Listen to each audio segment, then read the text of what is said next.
Hello, my name is Ray Hughes, and I am an interviewer for the Veterans History Project. We are at the main library in Cincinnati, and the date is December the 2nd, 2014. Today we have the honor and privilege of speaking with Justin Greiwe, Yeah. Justin Greiwe, who is a World War II veteran. I'll call you Justin if you don't mind. Yeah, please do. Okay. Justin, where were you born and the dates of your birth? Well, I was born in Norwood, Ohio, on Maple Avenue, 3/24/21. That's March the 21st in 1921. 93 years ago. What did your parents do for a living? My dad was in building, and my mother was a housekeeper. I see. Your dad was in building new homes, or Remodeling and that sort of thing. what was your mom and dad's names? Ritter. R-I-T-T-E-R, Ritter. And your mother's name? That's my mother's maiden Maiden name, Ritter. Oh. Yeah. What were their first names? I'm sorry. Oh, Anna. Anna, and your father's first name? Elmer. Elmer. I see. Do you have brothers and sisters? I have, anymore, no. But I had two sisters and a brother. I had a brother that became a priest, and again, the two sisters were homemakers. And what are their names? Pardon me? What were their names, or is there? The married names would be Kramer for the one sister, and then the other would be Rau, R-A-U. Mm-hmm. And your brother's name? Elmer. Elmer. I see. And what schools did you go to? Justin? Okay, I started out at Nativity in Pleasant Ridge, 8 years there. Then I went to, actually it was electrical vocational, which became Central Vocational. Oh. And from there, I had a chance to get involved in this audiovisual business, and that's what I did. Then from there we went into the service. I see. I was out working for about 2 years, and then I went into the military. I see. Where were you on December the 7th, 1941, Pearl Harbor Day? What were you doing? At that time, I was in the audiovisual business. I also was ushering at the theater, and I remember the day vividly. You were ushering at that time? Were you ushering at that time? No, I went shortly afterwards. I went in. I see. But you were at the theater when you heard about it, or what? Yeah, I believe I was. What theater was that? It was a Monte Vista Theater in Pleasant Ridge. In Pleasant Ridge. I see. And after you heard about Pearl Harbor, what did you do? Well, none of us did really much other than pretty dark days. Mm-hmm. We didn't know what was going to happen. We think things are bad now, but they were quite bad then. I see. When were you drafted, or did you enlist? No, I enlisted. And the story behind that, having been a graduate of Central, the electrical department, I happened to run into my principal on the street, and he asked me what I was going to be doing. I said I was going in service. He said, well, I think I have something better. And that's when they started the Signal Corps School in Cincinnati. And it was in the old Enquire Job Printing Company. That's where it was held. And I was, I think we were about 6 months before we actually went into service. We were in the service, but we weren't active duty. And then in July, we became active. July of 42? July of 42. Then after that, of course, we still had about 3 more months training here locally. Then we went to Columbus, and that's where we were sworn in. So you were trained in the Signal Corps here in the Cincinnati Enquire building? Yeah, that's where the Cincinnati Job Enquire building. That's where the original Signal Corps school was. And what did they train you in? What does that imply as Signal Well, Corps? see, that was formerly the electrical vocational, so they are all set up to train. However, they didn't have the staff anymore. They got civilian staff in there, and for teachers, and they had, I think, about 2 or 3 shifts going in that school. What were you learning there? It started out basic electricity. Then we were being trained for, I don't think we were trained for airborne. We were trained for regular radio. I see. I mean, we were in the Signal Corps. And going back then, why all the different organizations were separate. You had the Signal Corps, you had the, Marine Corps, of course, the Navy. They were all separate. And that was before they put everything together. Now, were you in uniform? Were you actually in the service then and wearing a uniform, or? Uniform, that came in Columbus. And that was about November, I believe. That's when we were put into uniform. And that was at Fort Hayes in Columbus. I see. Is that where you went through basic training? Basic training, a little bit there, then we went down to Camp Crowder, which was another Signal Corps school. And that was more intense as far as technical training. Where is that at Camp Crowder? In Missouri. I see. Neosho, well, outside of Joplin, Missouri. Okay, Big camp. I see. And that's where you went through your real basic training, I guess? Right. And when did you graduate from basic training? I think it was I think we had about 3 months of basic, but we were also getting training, technical training. And then from there we went to Syracuse, and that's when we ended up in the Air Force. It was Syracuse Air Base in New York. I see. And we were there, then we went to Dix, which was some more bivouac area of training. Then from there, I think we still were, no, we weren't. We were then Air Force. And actually back then you didn't know really 1 week to the other what you were going to do. We left, from there we went to Kilmer, Camp Kilmer. Then from Kilmer, we went overseas. And at that time, I think we were Air Force.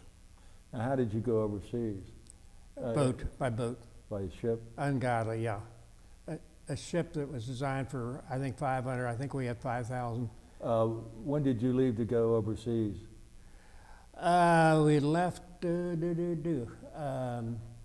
think it was October. And that's from Camp Kilmer?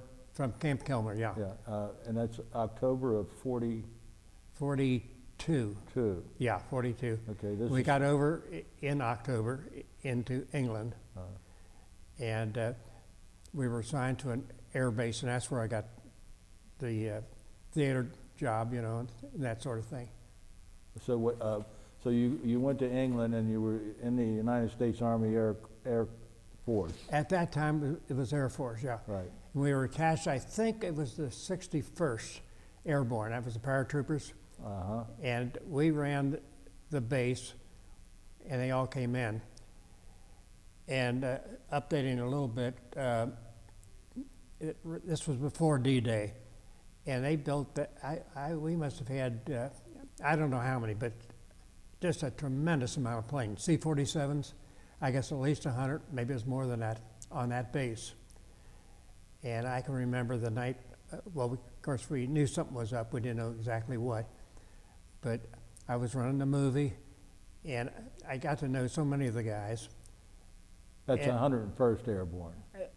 It was, I don't know, it was 100, I don't remember anymore. It was 89th or 101st maybe? Yeah, right. I just, 70 years ago, I don't just Right. remember.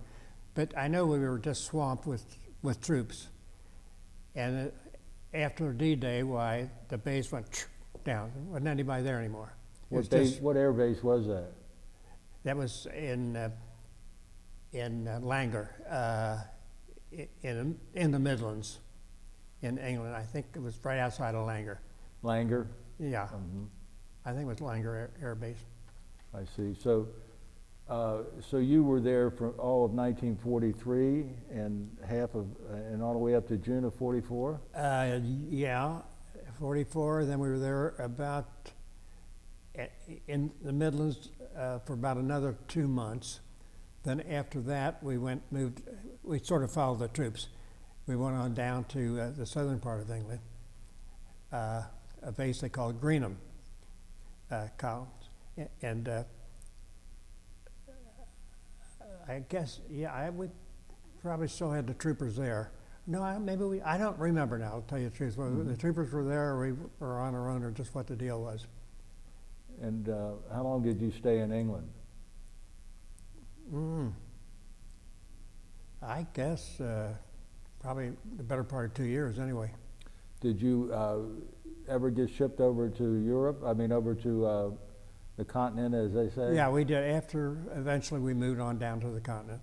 Where to? We went to, where did we go to? Reims, right outside of Reims. Reims. And we were stationed there for a while. And then it seemed to me we started heading back. The war then was over, and we started heading back. And we went back, I think, over to England, the northern part of England. Then from there back over to Paris, well, outside of there. And from there we, I think, went up to Belgium. Then from Belgium we debarked and we were heading on over to the Pacific. And anyway, we were out about a week, I guess, coming across the country. And they came with the announcement that we had dropped the bomb and Japan is going to quit. And you never in your life ever saw a gang of guys so happy. They said, boys, we're going home. They had that over the PA system. The war's over, we're going home. And from there we headed on home. But where did you land at when you on your way home? we landed at again, Kilmer, I think. They turned it around, and that was receiving the most impressive thing I think in my life that I ever experienced was coming into the harbor, and they sent a boat out to greet us. And I mean, everybody was on a high. And they backed up in front of the Statue of Liberty, and they played the band, and I mean, we were all in tears. I can imagine. We were back after, I guess it was 2 years we were gone. When you heard that a bomb was dropped, did you have any concept then of what an atomic bomb was? No. They said it's some kind of a special bomb, and nobody knew anything about it. I guess that there was a lot of puzzlement going on there as far as you're trying to imagine. A lot of what? Puzzlement in your mind. Oh, yeah, we had no idea what it was. We knew it was, a pretty good bomb, for them to give up. Yeah, it was. Yeah. So, so you landed at Kilmer, New Jersey, Camp Kilmer, New Jersey, and that's August of 1945. No, it was after that. It was about September, I guess. Oh, September. September. Yeah, okay. I got out sometime in October, I believe. So. Oh, you did? Yeah. Yeah. So it was. So 42, 43, 44, you got 3.5 years in the service then. Yeah, right. Now, what rank were you when you got out? I made it up to corporal. Did you? Well. I never got anything much. I don't think, for a projectionist, I don't think they had any rating for it. And as an MP, I wasn't all that good. How did you end up being an MP? Well, it's a good question. I think I set the first sergeant on his ass. We used to box, for recreation, and I took on the first sergeant, believe it or not, and I think I knocked him on his ass, and he didn't like that. I think that was my punishment to be an MP. But I did it. I mean, whatever they asked me, I did it. I was a good soldier. Right. And you were an MP at the base in England? No, that was, yeah, it was England, yeah. Okay, That's when we went down to the southern part. okay. Let's say there they didn't have any theater or anything. Uh-huh. Oh, I see. So I didn't have a job. And I think my punishment was to be put in a guard post and do what I had to do. So you were a projectionist and you were an MP. MP. Did you have any I was a other? radio repairman. And what else was I? I was all kinds of things. Of course, I was the usual dishwasher and, you know, that sort of thing. Right, yeah. Peeled potatoes, dunked oysters in the pot, and then you take them and put them in the cornmeal. Awful. I can't stand oysters. Why did, To this day, I can't. that was part of your job too, huh? Oh, yeah. And say you didn't know really what you're going to be doing. Yeah, yeah. Now, did you serve with any of your friends from Cincinnati while you were in the military? Yeah, as a matter of fact, I did, yeah. And one couldn't handle it, and he went goofy. And they hauled him away. And then the other one, we got separated, though. I think when we got into England, we got separated. Uh-huh. I see. Now, But we went in together, and we went to the Signal Corps school. I see. Now, did the Signal Corps training help you in your civilian life? Not really. See, I was kind of in business at that time, and I will say that it didn't hurt any, the fact that I was in the Signal Corps, because the business I was in was pretty competitive, and I could speak with authority what the government used as far as projection equipment. So it was a big help there. Mm-hmm. You know, you're in front of a PTA or something like that. They feel a little sorry for you. What we went through in the service. Mm-hmm. Oh, I look back, it was a great experience, really. That's wonderful. So, when you came home, tell us exactly what you did for a living then. Well, I went back in the audiovisual business. Then we had a store, as I say, over on 6th Street for 25 years. What was the name of that? Alpha Camera, Alpha Cine. Oh, yeah, okay. We were at 8th and Main, or 6th and Main. Mhm. No, we were, 6th and Main, and then they tore the building down, and then we went up to 8th and Main, and we were there for another 25 years. So we were 50 years over downtown. Yes. As a matter of fact, we helped set this place up. Ann Brown, is her name somewhere around here? I've heard the name. Yeah, I think so. The audio visual that you have here. Oh, I see here at the public library. Yeah. Outstanding. Yeah. So when did you, so to speak, retire from Alpha business, the Alpha business? Do the what? When did you retire from the Alpha business then? About 15 years ago, Okay. I retired. And say I building around with real estate Uh-huh. as a landlord for, So you're a landlord now. I've been for 53 years, I've been a landlord. I see. That was my sideline. Well, your MP experience may have come in some help there, collecting money. I don't think it did, Yeah. no. I didn't ask you, were you married? Never got married. Best Never? thing I ever did in my life. I never got married. I see. And Be careful.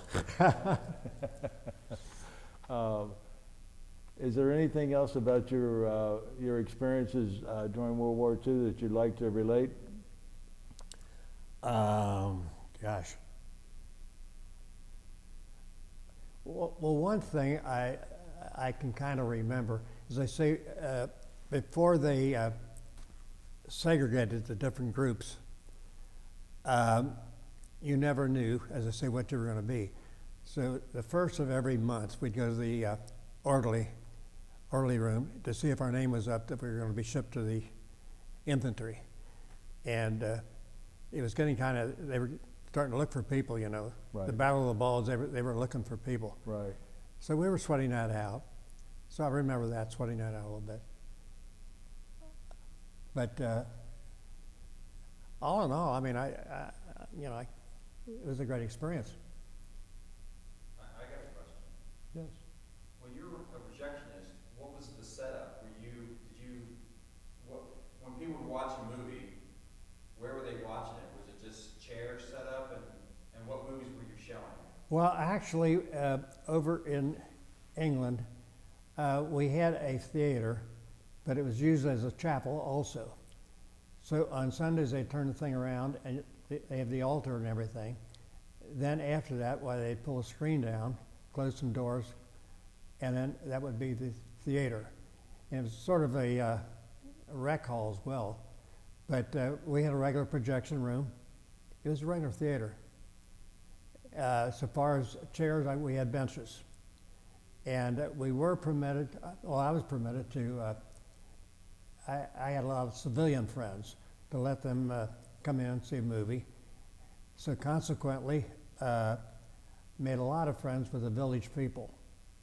And asked me about a highlight. I think maybe my friendship with the village people was way up there. Mm-hmm. They were just lovely. I mean, and I'd go to their house, spend maybe a weekend with them, you know. It was just real nice. Uh-huh. Were you able to stay in contact with any of them? Yeah, yeah. Oh, good. I have lost contact now. Of course, Right. they probably are all up with Jesus, I guess, or down below, one or the other. Mm-hmm. But what kind of movies were they showing? Regular movies, regular out of the, they had a distribution down in London. We had to go down in London. Another point, I was issued a motorcycle, and we could go up to the local post office, pick up the films and bring them on down. So that was kind of a nice little perk. Of course, one time I took the motorcycle and went real far out, and the thing stopped. It didn't go, and I had to run a movie that night. And the big shot was going to be the big, you know, command or whatever. I think we made it back, but it was close. I mean, we were really sweating that out because that would have been really bad. Sure. Yeah, Yeah. people flying around out there in the motorcycle. In general, how often did you show a movie? Every night. Yeah, we had it every night.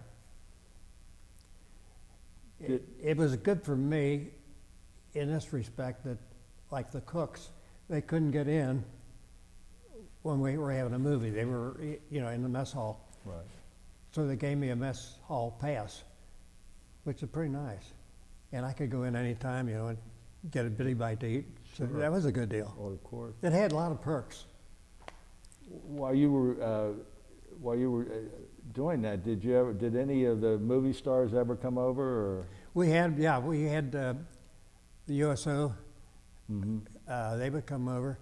I remember, I think it was Jane Froman.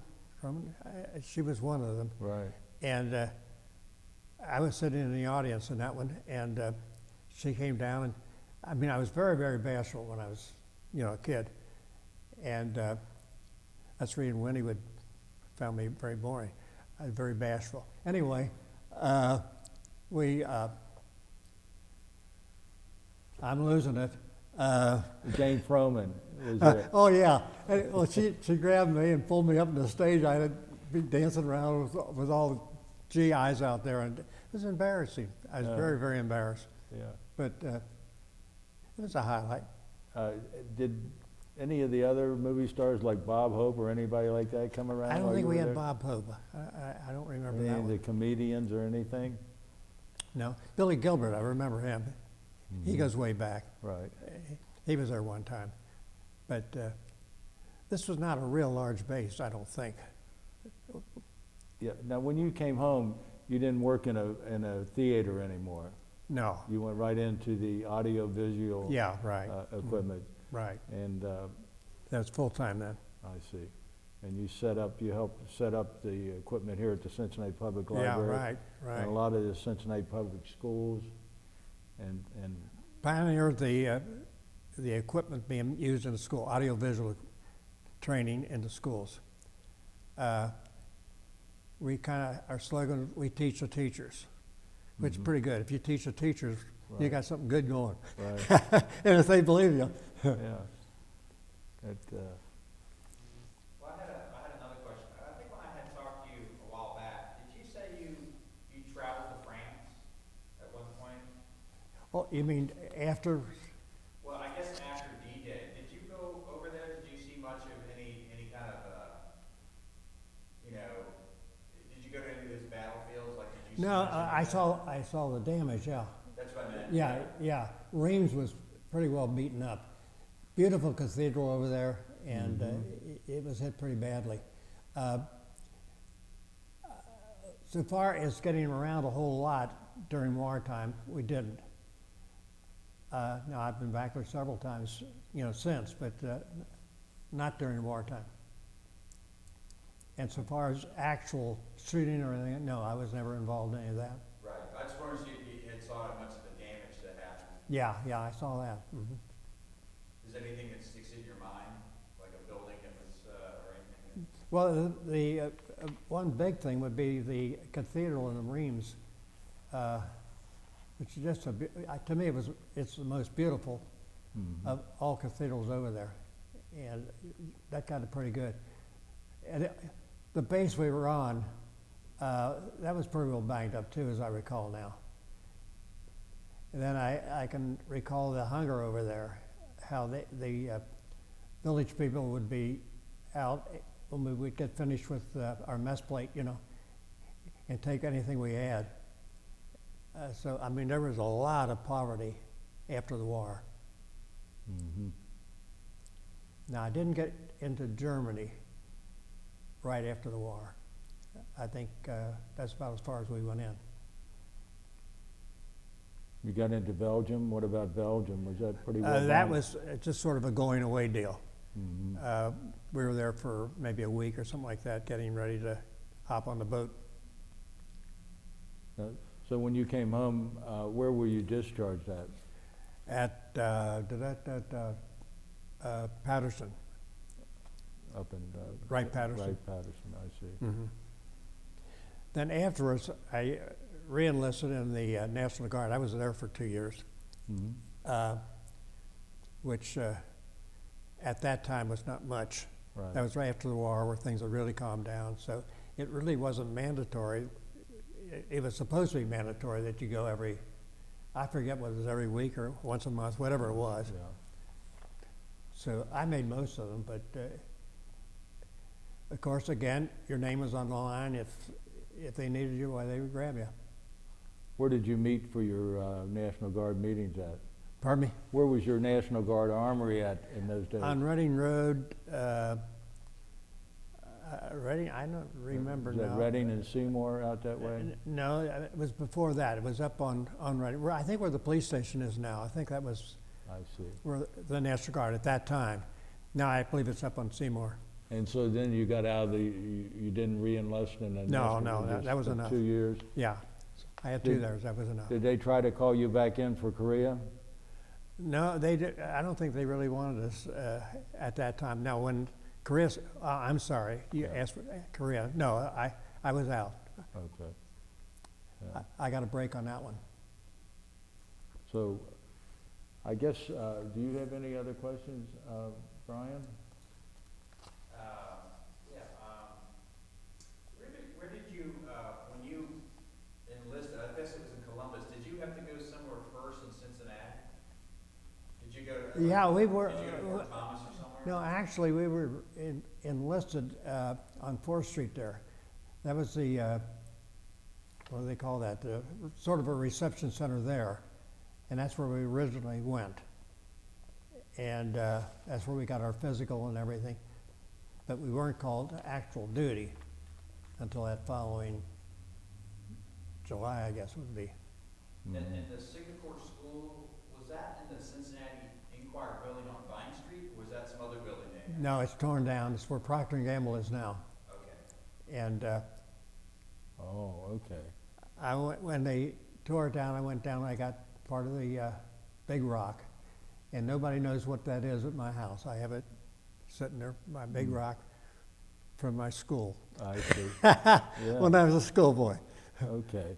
So yeah, I misunderstood that too, because the Cincinnati Enquirer used to be down here on Vine Street. Right, yeah. But the Well, this is school- job printing, Job printing. which I guess was a subsidiary of the Enquirer at that time. I see. And they had I guess it would be the printing presses and everything there, and it would be right where Procter & Gamble is. Today. Okay. Well, I'm glad we cleared that up, because I was confused there. And I was wondering, do you have a story maybe when you're an MP, something that comes to mind? Some incident you had to deal with as an MP? Yeah, I was a nice MP, and somebody that I knew real well, I would look the other way, put it that way, if they were coming in late. Right. So I was a nice MP. I never gave anybody a ticket, I don't think. What was mainly what you were dealing with? Drunk soldiers trying to get back on base? Pardon me? What were you mostly dealing with as an MP? Like the drunk soldiers trying to get back on base? Well, the guard gate, or, if you were on the guard duty, at the gate, there was always another little entrance that they could come in, so they wouldn't have to sign in. Oh, okay. What were you allowed to carry as an MP? What did you have a Oh, gun? yeah, we had a gun. We had a loaded, I never shot it, but I mean, we have a pistol. Mm-hmm. 45. I couldn't tell you. I Yeah. don't know. It was a pistol. Yeah, I see it on your Yeah, picture there. whatever that was. Yeah. And when you were a projectionist, did you ever have where the film got burnt up in the middle of the show and you had to deal with that? No, I was a good one. But that, going back, that's one reason they had to have a license at that time. Film was very flammable. It was made out of nitrate, and many a projection room went up in smoke. So you had to have a little training behind you on that. In other words, if you didn't pull the dowser down, you know what the dowser is? No. The light coming out, and then you got like a fire thing that comes down, and you got, if the film, yeah, Oh, a if the shield, film would like stop, To keep the heat from it or something? well, see, if the film would stop, and you have that dowser up, it'd burn a hole right in the film, and the whole film could go up, I see. which is, I say, very flammable. Mm-hmm. Is there a movie that seemed popular that you showed? Anything comes to mind that you showed? Yeah, a lot of good ones. Going My Way. Oh, yeah, Clark Gable. What were some of? Oh yeah. What's a real long one? That was ungodly, a 4-hour job. You remember that? Atlanta. Oh, Gone with the Wind. Gone with the Wind. Yeah, we ran that. I don't know how many times I ran that. That was just ungodly to go through that. But oh yeah, we had a lot of good ones. Did that have more than one reel? Oh yeah, I must have had. I'd say almost 20 reels. Is that right? See, one reel would last 20 minutes. Oh, okay. And so you're continually going from one projector to the other. Now, I don't know if you ever noticed, you'll see some dots up in the upper right-hand corner. And that's a sign to start the one other projector up. So it's up to speed. Then the second dial comes, and then you pull the dowser. Okay. And that's how you switch cameras. Yeah. Yeah. It was a good paying job, incidentally, as a civilian. Mm-hmm. Well, they got good money. Now they don't even use them. No. Well, Well, I think that's mostly my questions. Do you have any more? the only thing I think we'd add then before we close is, what about your family? Did anybody else in your family go into the service? No, I was there when, see, my brother was a priest, Right. so naturally he didn't go in. No one. Did any of your family work with you after the war in your business? Not really, no. I see. I've been on my own pretty much all right on through. I see. Well, I really appreciated you sharing your story with us, and I find it very interesting. You had a Well, lot of different jobs and served our country. you can't say I was out running the tank or anything like that. So, you know, it can't be real exciting, but I did my part, put it that You way. did- Yes, yes. Well, we want to thank you, and we appreciate the interview that you've Well, given thank you. us. It's been fun.